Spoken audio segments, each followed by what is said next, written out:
What's up, guys? Dave with Fixing for Fun. Today we're going to be working on a 2007 JLG 400S. So we're replacing a ton of hydraulic lines on it. And we keep finding more and more issues. So let's show you what we got going on. Okay, so here's one of the many issues we're running into. So these steering links had a ton of play in them. There's part of the bushing that was there. It's like a fiber bushing. So they're only a couple bucks, and there's the shoulder bolt, and they're got quite a bit of wear on it.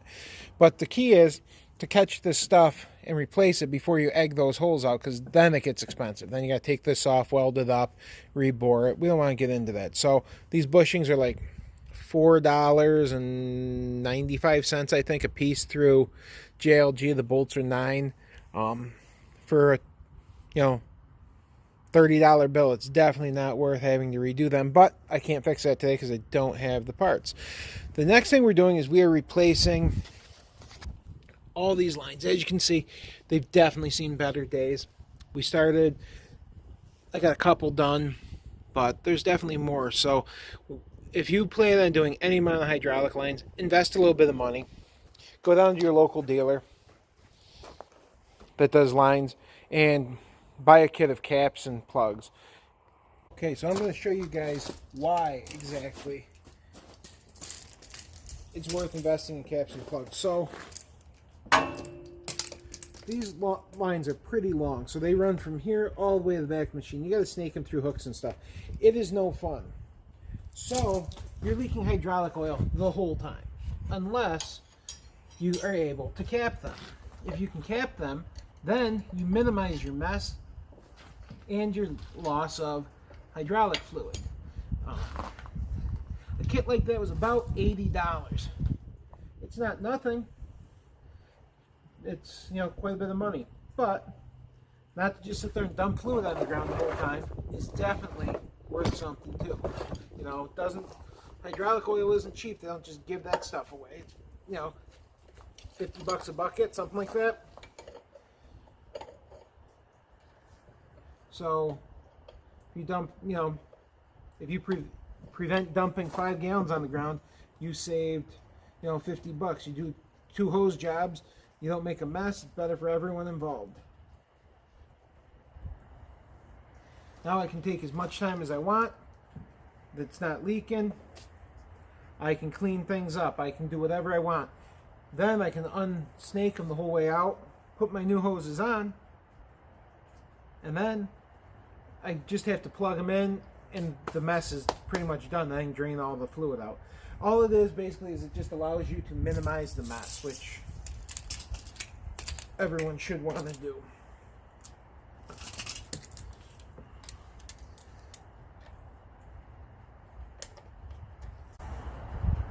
I got most of these hoses right through JLG. They're a very good company to deal with. Their website's amazing. I think so anyways. You can punch in the VIN number, make sure it's the correct part. I've used their online interactive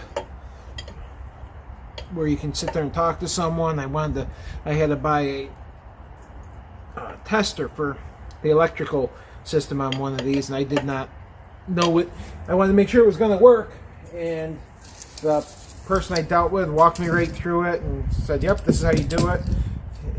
They have a line you can call to talk if you have problems. I mean, it's just pretty nice setup. So I don't have anything bad to say about JLG yet.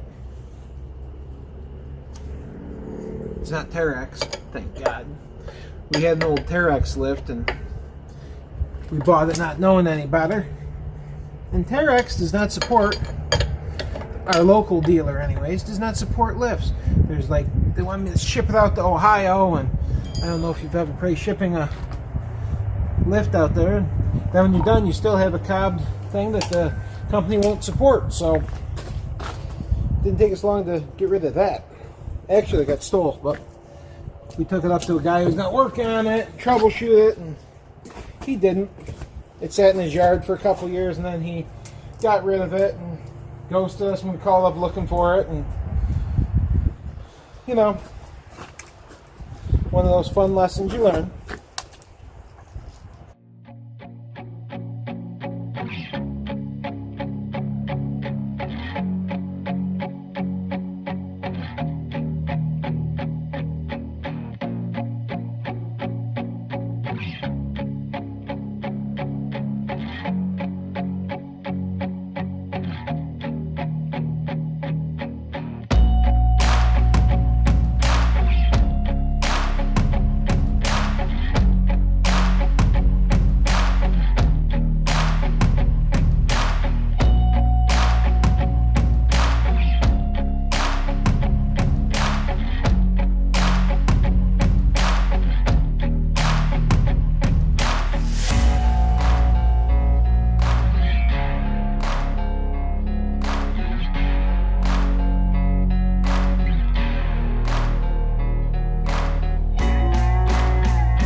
Should have remembered my wrench before I got down in there, shouldn't I have?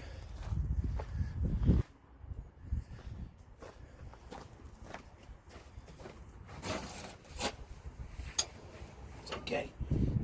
I'll just think thin.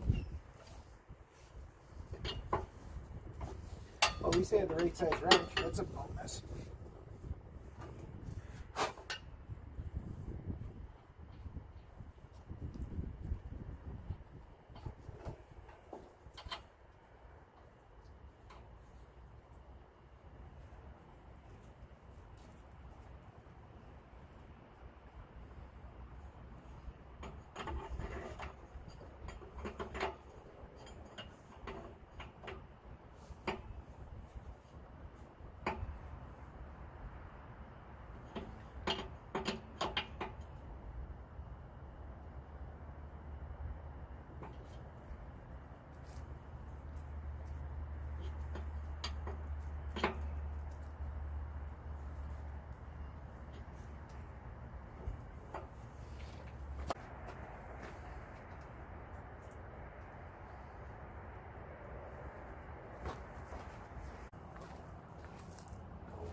Okay, so we got all the lines back in, all hooked all back up like they should be.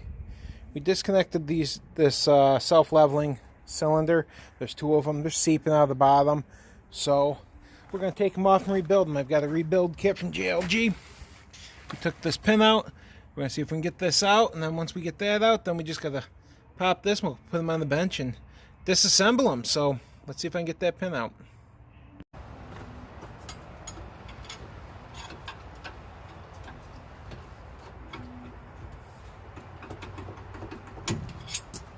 Well, that was easy. I have the rebuild kit, so these should go pretty good.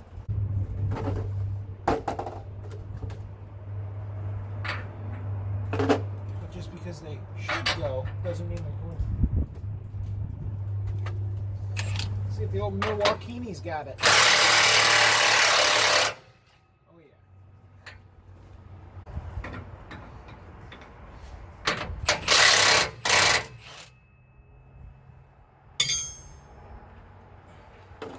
Well, look at that. There's Loctite on there. I'll make sure I put it back on with reassemble.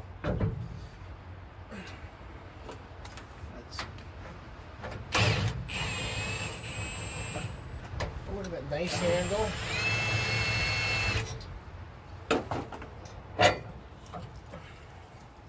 Well, that was easy. Okay, so we got this cleaned up. Once we've got it all cleaned up, you can see the this bushing. It's like a fiber bushing. It's in pretty tough shape. The pin's got a little bit of wear to it as well. The pin has about 10 thousandths. I'm not going to bother replacing the pins. They're about $38 and I can't make it for that, but I'm not going to replace them either. But these bushings are pretty shot. Those bushings are $4.43, so we're going to buy a couple of them, replace them. We're going to run the old pins. Should be fine for what we're doing. We'll just keep an eye on it and make sure they don't start getting bad. But if you keep an eye and just replace stuff as it starts, you won't wreck the actual cylinders. We'll take this apart.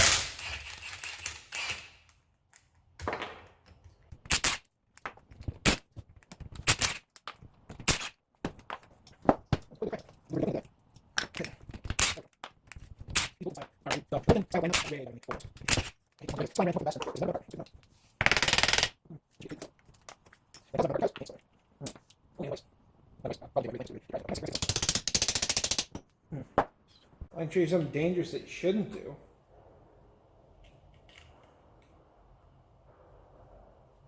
So we did put some screws back in. Let's see what happens. Nothing. There we go. And you put the screws in so that doesn't go shooting across the garage. Ask me how I know. Probably done that before.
Okay guys, well that's about it for now. We've got to wait on parts now, so that's why I didn't hook the bottom of the cylinders up, because we got to replace those bushings. But anyways, thanks for watching. If you liked the video, make sure you give a thumbs up, subscribe, and we'll see you on the next one.